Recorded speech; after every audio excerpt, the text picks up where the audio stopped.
우리가 상대방을 사랑하고 위한다는 것은 상대방이 즐거워하는 일을 하는 것이죠. 남녀 관계에서도 그렇고요. 친구 그리고 가족과도 마찬가지일 거라 생각됩니다. 인간관계 전문 상담가 게리 체프먼 박사는 수십 년간 이 부부관계와 인간관계에 대한 상담을 하면서 5가지 사랑의 언어가 있다는 것을 발견했습니다. 그 5가지는 다음과도 같습니다. 인정의 말, 함께하는 시간, 선물, 봉사, 스킨십입니다.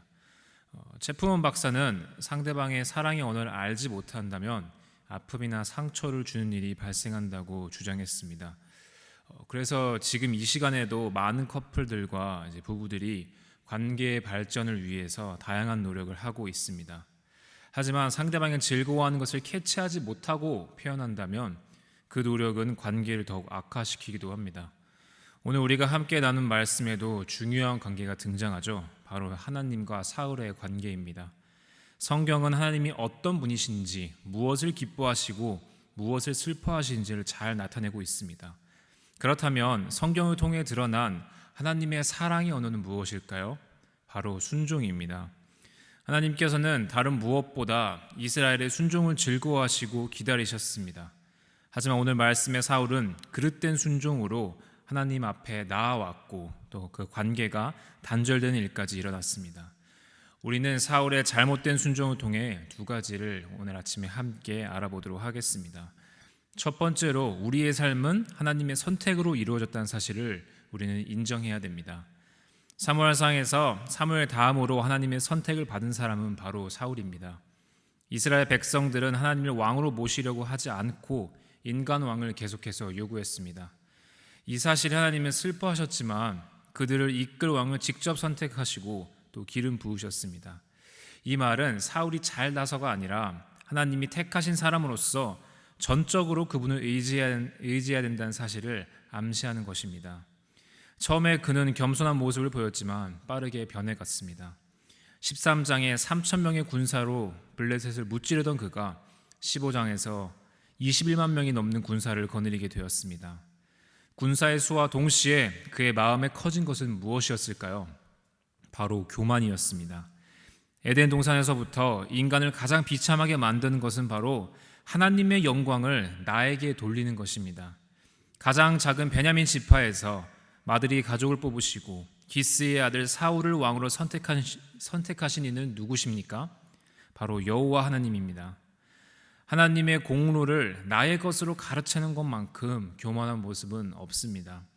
우리가 기억해야 하는 것은 나의 삶이 하나님의 선택이고 은혜라는 사실입니다. 하나님께서 나를 친히 선택하셨기 때문에 우리는 지금 이 순간에도 숨을 쉬고 살아갈 수 있는 것입니다. 욥은 욥기 1장 21절에 다음과 같이 고백합니다. 이르되 내가 모태에서 알몸으로 나왔사온즉 또한 알몸이 그리로 돌아갈지요. 주신 이도 여호와시요 거두신 이도 여호와시오니 여호와의 이름이 찬송을 받으실지니이다. 사랑하는 성도 여러분, 이 욥의 고백이 오늘 아침 우리의 고백이 되길 소망합니다. 주신 이도 여호와시오니 거두실 여호분도 여호와십니다. 여호와의 이름은 찬양받기 합당하십니다. 이러한 고백이 성도님들의 입술에 끊이지 않길 기도하고 소망합니다. 두 번째로 우리는 세상의 목소리에 흔들리면 안 됩니다. 하나님께서는 사울에게 아말렉 족속의 가축부터 모든 생명을 멸하라고 명령하셨습니다. 사울은 이 말씀에 순종하는 듯 보였지만 보기에 좋은 것은 따로 남겨두었죠. 이 모습을 보신 하나님은 사무엘을 통해 사울에게 하나님은 당신을 왕으로 세우신 것을 후회하십니다 라고 말씀하셨습니다. 이때 사울은 어떻게 변명했습니까? 이 백성들이 좋아 보이는 것을 하나님께 제사하려고 양과 소를 끌고 왔습니다 라고 말을 했습니다. 그가 한 일을 백성에게 덮어 씌우려고 했습니다. 온전하지 않은 순종은 불순종과 다르지 않습니다. 우리의 신앙생활의 말씀은 언제나 중심에 있습니다. 다른 말로 이 말씀이 부재한다면 우리의 신앙은 무너질 수밖에 없습니다. 저는 성숙한 성도들이 이 말씀의 부재보다 더 주의하는 부분이 있다고 생각합니다.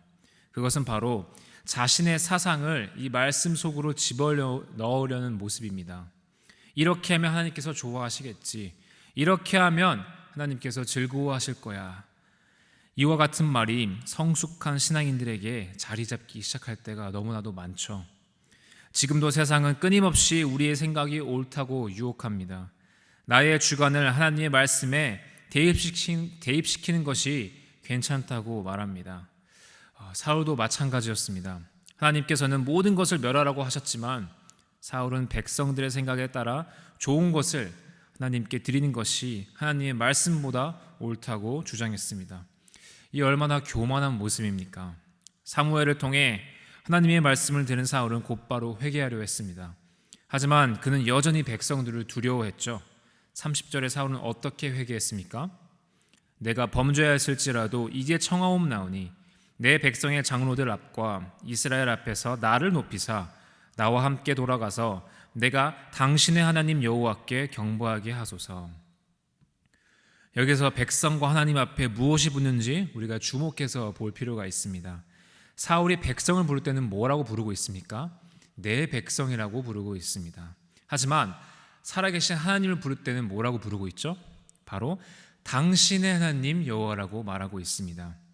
사울이 지키고 싶은 것은 하나님의 마음이 아닌 백성의 마음이었습니다. 그는 하나님을 두려워한 것이 아니라 백성들을 두려워했습니다. 사랑하는 성도 여러분, 세상에 흔들리지 않도록 우리의 마음을 지켜야 합니다. 우리가 두려워해야 하는 것은 세상의 외면이 아니라 바로 살아계신 하나님의 외면입니다.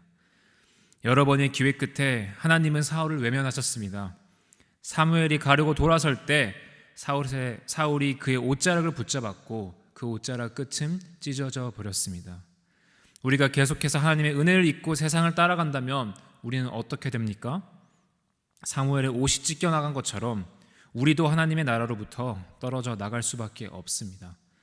그런 의미에서 우리가 익히 알고 암송하고 있는 구절이 우리가 오늘 살아가야 하는 방향을 제시합니다. 우리 함께 22절을 읽도록 하겠습니다.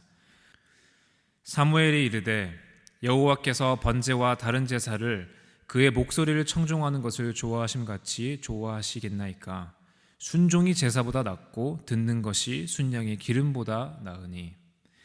사랑하는 금강의 모든 성도 여러분, 하나님께서 가장 기뻐하시고 즐거워하시는 사랑의 언어는 바로 순종입니다. 오늘도 나의 삶이 하나님의 은혜로 덮어졌다는 사실을 기억하며 말씀에 온전히 순종하는 우리 금강의 모든 성도님들 되시길 주님의 이름으로 축복합니다. 우리 함께 기도하겠습니다.